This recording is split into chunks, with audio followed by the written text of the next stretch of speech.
Hello sports fans, welcome to Spruce Sports Central. Today, we're going over my 2024 college football awards.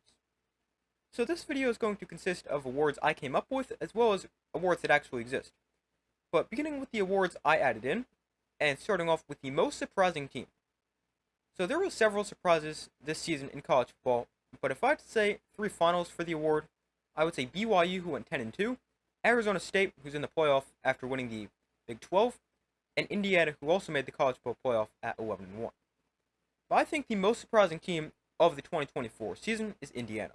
Nobody saw this type of season coming for Indiana. They were coming off 3 straight seasons of at least 8 losses, and they were picked to finish near the bottom of the Big Ten. But Curt Cignetti comes in, and in his first year, they go 11-1, make the playoff, and I think Indiana was the most surprising team this season. Up next, we have the most disappointing team, and my finals for this award: Florida State, who went 2-10, Oklahoma State, who went 3-9, and Arizona, who went 4-8. But I think the most disappointing team here is easily Florida State. They were expected to be a really good team. They brought in DJ Uiagalelei, were expected to finish near the top of the ACC, make the playoff. They were a preseason top 10 team, and what do? They go 2-10 with wins over Cal and Charleston Southern, who's an FCS team. But Florida State, they were brutal. They went 2-10. Their offense did not score more than 21 points in a single game, and I have Florida State as the most disappointing team in the country. Moving on to the best team, so I think this one is fairly straightforward, and it's Oregon. They're the best team throughout the course of the regular season.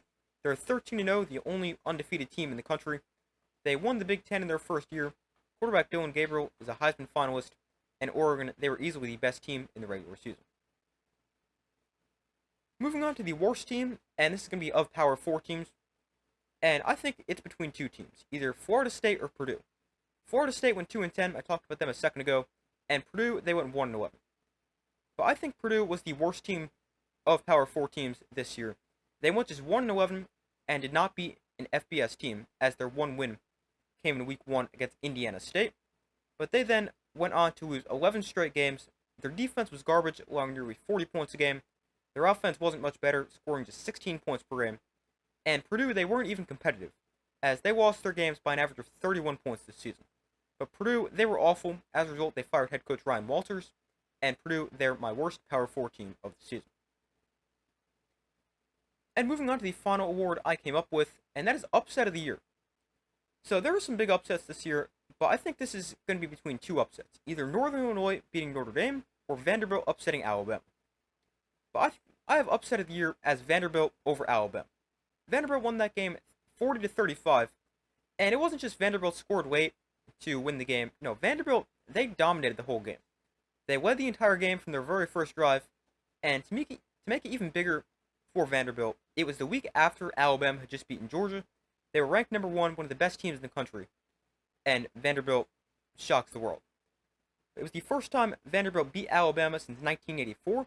It was also the first win ever for Vanderbilt over a number 1 team. The Alabama shocking Alabama is a huge moment of the season, and is my Upset of the Year. Getting into the actual awards, beginning with Coach of the Year. So there's been some coaches who are doing a great job this year, and to me I think it either comes down to Kenny Dillingham from Arizona State or Curt Cignetti from Indiana. And my Coach of the Year is Curt Cignetti. I talked about Indiana before.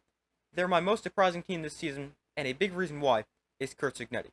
He comes over from James Madison, year 1, goes 11-1, makes the playoff, and he inherited a terrible Indiana team, and he's done a great job turning them from a bottom of the Big Ten team into one of the best teams in the Big Ten this year. And Curt Cignetti did a great job this year, and he's my Coach of the Year. Moving on to the Davey O'Brien Award, or the best quarterback. The finals for this award: Dillon Gabriel, Cam Ward, and Shedeur Sanders. And now this is tough because all 3 players had outstanding seasons.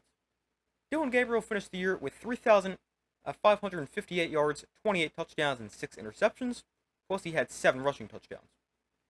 For Cam Ward, he was second in the country with 4,123 passing yards, and he led the country with 36 touchdown passes, plus he threw 7 interceptions.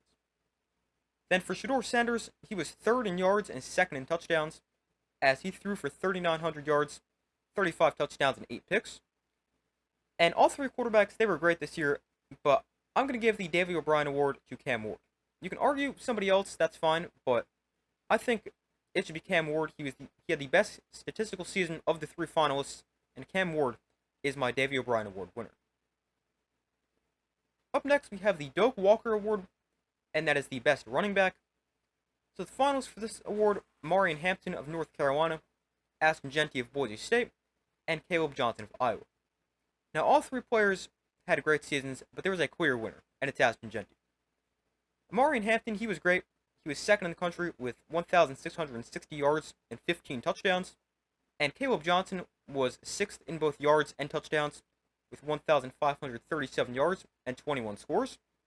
But those are two great seasons, but when you compare that to Ashton Jeanty, who's also a Heisman finalist, it looks like nothing.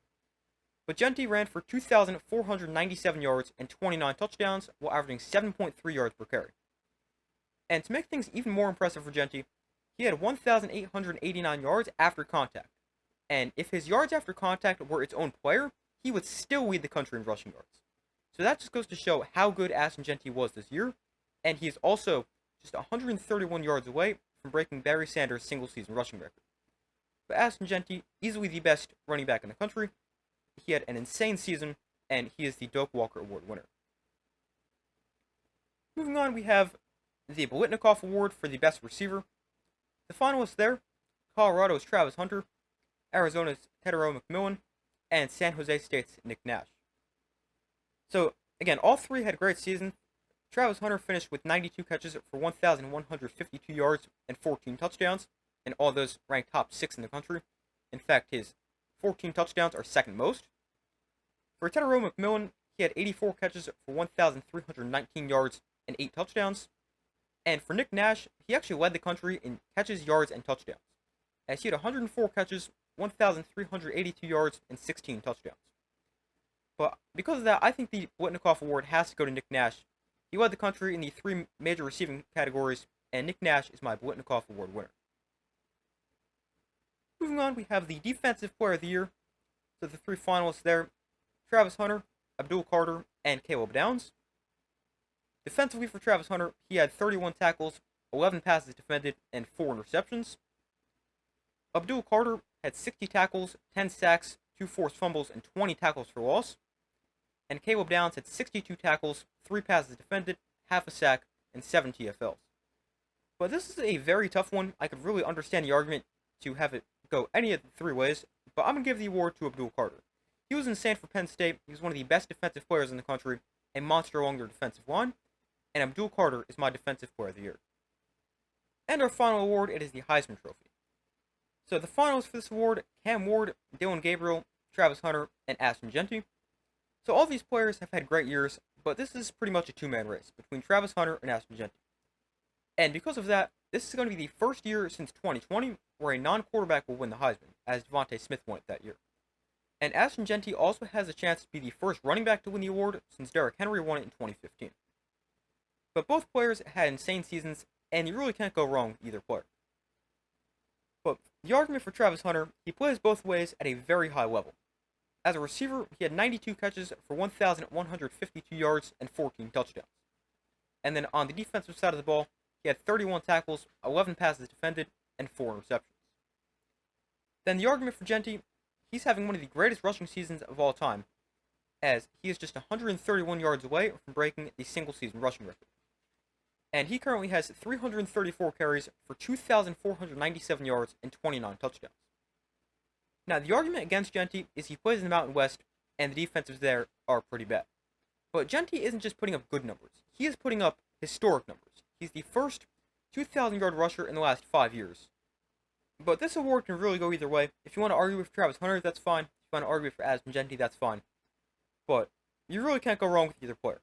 But my Heisman Trophy winner is Ashton Jeanty.